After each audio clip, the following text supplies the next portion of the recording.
Kozhikode തൂണേരിയിൽ block office ജീവനക്കാരനെ മരിച്ച നിലയിൽ കണ്ടെത്തി. Thuneri block panchayat office part time സ്വീപ്പറായ കക്കട്ട് സ്വദേശി രാജനാണ് മരിച്ചത്. ബ്ലോക്ക് ഓഫീസിന് സമീപത്തെ ക്ഷീരവികസന ഓഫീസിലാണ് മൃതദേഹം കണ്ടെത്തിയത്. ഷബീർ ഒമർ ചേരുന്നു. ഷബീർ, വിവരങ്ങൾ. ധന്യ, ഇന്ന് ഉച്ചയ്ക്ക് 1 മണിയോടെയാണ് ഇദ്ദേഹത്തെ തൂണേരി ബ്ലോക്ക് പഞ്ചായത്ത് ഓഫീസിലെ പാർട്ട് ടൈം സ്വീപ്പറായിട്ടുള്ള കക്കട്ട് സ്വദേശി രാജനെ മരിച്ച നിലയിൽ കണ്ടെത്തുന്നത്. ഇദ്ദേഹം രാവിലെ 8:30 ഇവിടെ എത്തി ഓഫീസ് വൃത്തിയാക്കി സമീപത്തെ ക്ഷീരവികസന ഓഫീസിന് മുകളിൽ ശുചീകരണ പ്രവൃത്തികൾക്കായി കയറി. പിന്നാലെ ഇദ്ദേഹത്തെ കണ്ടില്ല. ഏതാണ്ട് 1 മണിയോടുകൂടി ഇവിടുത്തെ ജീവനക്കാർ ഈ ഓഫീസിന്റെ മുകളിൽ കയറിയപ്പോഴാണ് രാജനെ മരിച്ച നിലയിൽ കണ്ടെത്തുന്നത്. തുടർന്ന് നാദാപുരം പോലീസിൽ വിവരമറിയിച്ചു.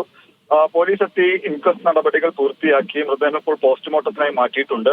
എന്താണ് മരണകാരണം എന്ന് സംബന്ധിച്ച് ഇപ്പോൾ വ്യക്തതയില്ലെന്നും പോസ്റ്റ്മോർട്ടത്തിന് ശേഷമേ അത് സംബന്ധിച്ച് കാര്യങ്ങൾ പറയാൻ കഴിയൂ എന്നുമാണ് നാദാപുരം പോലീസ് അറിയിക്കുന്നത്. പോലീസ് ഇത് സംബന്ധിച്ചുള്ള അന്വേഷണം ആരംഭിച്ചിട്ടുണ്ട്. തന്നെ ശരി ഷബീർ.